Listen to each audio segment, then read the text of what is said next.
जय जगन्नाथ एंड जय हनुमान सांग मैंने तो आज देखो मु गोटे चिकेन रेसिपी नहीं आसी चिकेन मोमोर रेसिपी तो आगु को भिडटी देखु एवं एंजॉय करूँ। तो प्रथमे मुझे हाफ केजी चिकेन नहीं चिकेन को मु छोट छोट कीमा बनई देछि। तो तापर मुझे 5टी 6टी पियाज को यही भाव में चॉप कर अदा रसुण को चॉप कर सहित मिसई नहीं। मुझे अदा रसुण सहित किसी ग्रीन चिल्ली को चॉप कर नहीं। तो यहाँ देखो मुझे ब्लैक पेपर पाउडर किसी गरम मसला पाउडर किसी चिल्ली पाउडर एवं किसी चिकेन मसला नहीं एवं या सोया सॉस पकाइवाई जमा भूलेनि मु सोया सॉस पकई किंतु मु रेकर्ड करने भूली जाइली। यापर स्वाद हिसाब से आपण लुण नहीं ये सब जिनस पकई सारापर या भल भाव में मैरिनेशन करके घंटे रु 2 घंटा आपको रेस्ट देदेवे। चिकेन मोमोटी छुआ मानकर बहुत पसंद थाए तो आज भी सेमती छुआ मानकर फरमाइश रे बनूची घरे। तो देखंतु आगु को वीडियोटी एवं एंजॉय करंतु। हाफ केजी चिकेन पाई मु एठी 2 कप मैदा 2 स्पून रिफाइंड तेल एवं स्वाद अनुसार लुण नहीं कि गोटे भल भाव में गोटे डो प्रस्तुत कर नहीं एवं डोटी को मध्य मु 15 रु 20 मिनिट रेस्ट देती। तापर ये मु बेलिकी देखंतु को भाई सेप रे बनाऊची। तो आपण हिसाब से सेफ रे बन पारे।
तो बर्तमान देखंतु मु एठी बहुत प्रकार सेफ रे मोमोज बनई नहीं।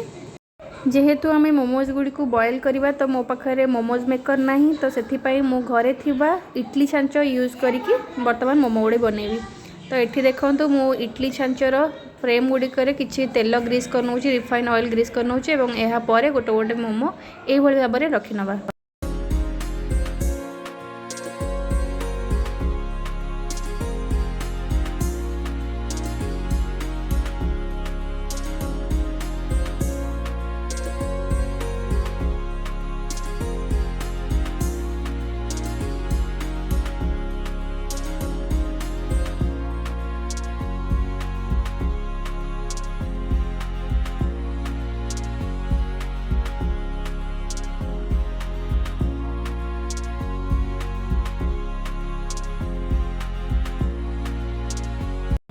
यापर मु मोमोज गुड़ी को 15 रु 20 मिनिट बॉयल हाँपाई छाड़देवी।